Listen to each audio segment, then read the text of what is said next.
Excuse me, has anybody seen a white rabbit? Halo teman-teman, perkenalkan saya Renkina Adia Butar-Butar, kelas 15 dari Sekolah Semansasi Bamban. Kali ini saya akan menjelaskan materi yang saya ambil, yaitu penelitian sejarah.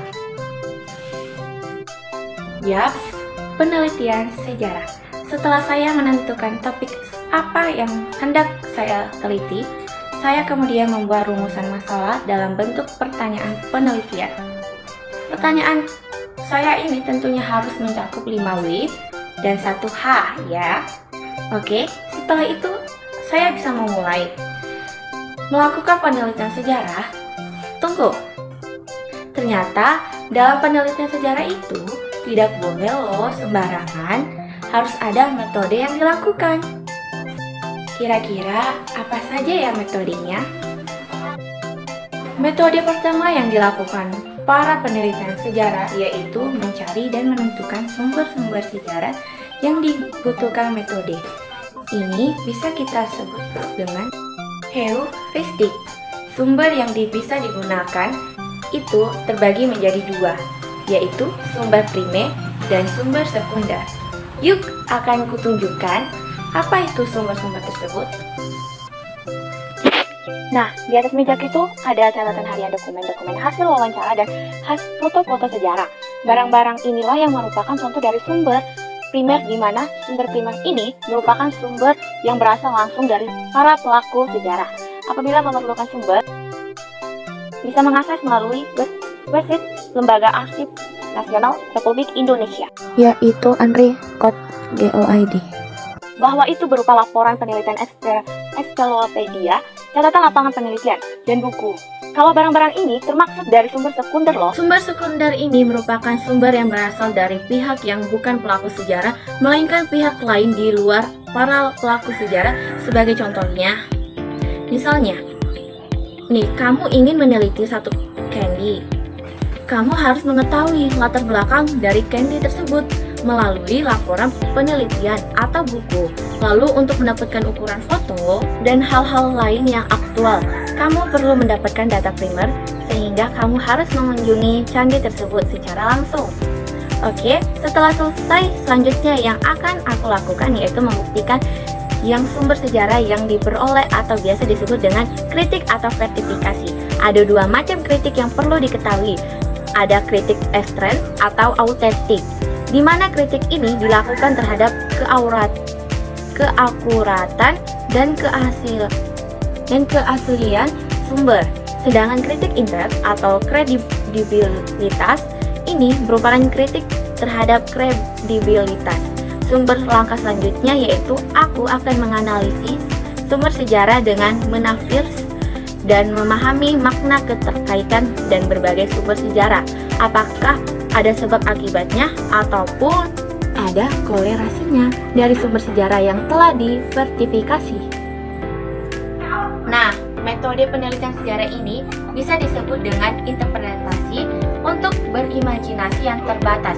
Artinya batasan di sini itu berupa fakta-fakta sejarah yang tidak boleh menyimpang, sehingga penelitian harus sangat berhati-hati karena di sini sangat rentan bagi peneliti untuk memasukkan sisi subjektivitasnya. Apa itu historiografi?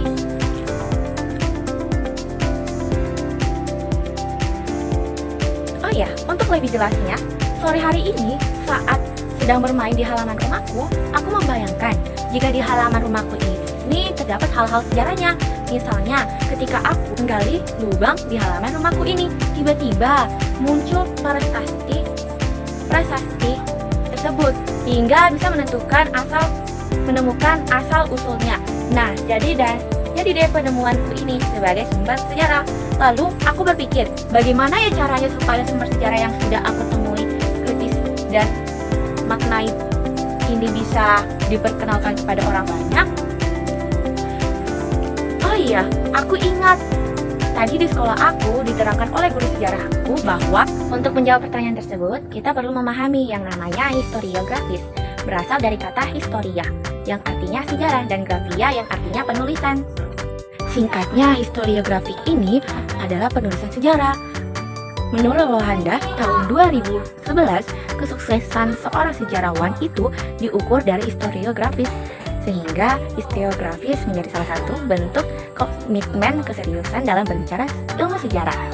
Menariknya, historiografis sejarah Indonesia ini umumnya dikelompokkan dalam 3 jenis, yaitu historiografis tradisional, kolonial, dan historiografis modern. Yuk kita bahas satu-satu dari ketiga historiografis tersebut. Kamu pasti pernah dengar kitab Negara Kertawang.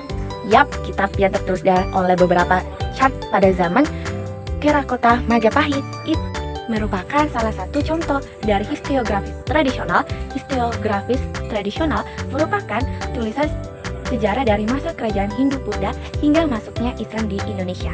Lebih mudahnya nih, dapat kamu artikan semacam naskah sejarah yang menceritakan sejarah. Apa sih kehidupan dari zaman kerajaan? Bagaimana sistem pemerintahan dan siapa saja orang-orang di kerajaan tersebut? Ciri khas dan historiografis tradisional ini berpusat pada istana raja dan bangsawan. Karena banyak menuliskan sejarah yang berkaitan dengan kekuasaan dan penguasaan, kemudian pasti kamu tidak asing juga nih dengan buku karya Ambrose Rambas dengan judulnya The History of Jayani. Nah, ini merupakan salah satu contoh dari historiografi kolonial. Historiografi kolonial ini merupakan tulisan sejarah dari masa kolonial. Adapun ciri khas dari historiografi kolonial ini merupakan Eropa sentris yang memusatkan pada penulisan sejarah tentang berbagai bangsa Eropa yang pernah singgah dan bahkan berkuasa di Nusantara. Dan yang terakhir, jika penulisan sejarah yang menempatkan rakyat Indonesia sebagai pelaku sejarah dari sejarahnya sendiri dengan menerapkan studi kritis, ini kamu bisa menyebutnya dengan historiografis modern.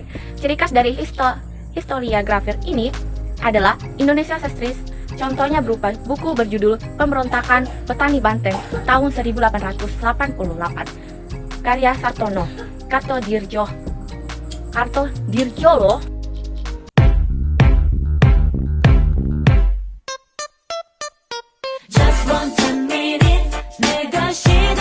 Wah, ternyata asik juga ya belajar sejarah itu. Terima kasih ya semuanya telah menonton video saya. Semoga bermanfaat dan jika ada salah kata ataupun kurang berkenan, saya mohon minta maaf. Sampai jumpa. Bye-bye. Oke teman-teman, terima kasih sudah menonton video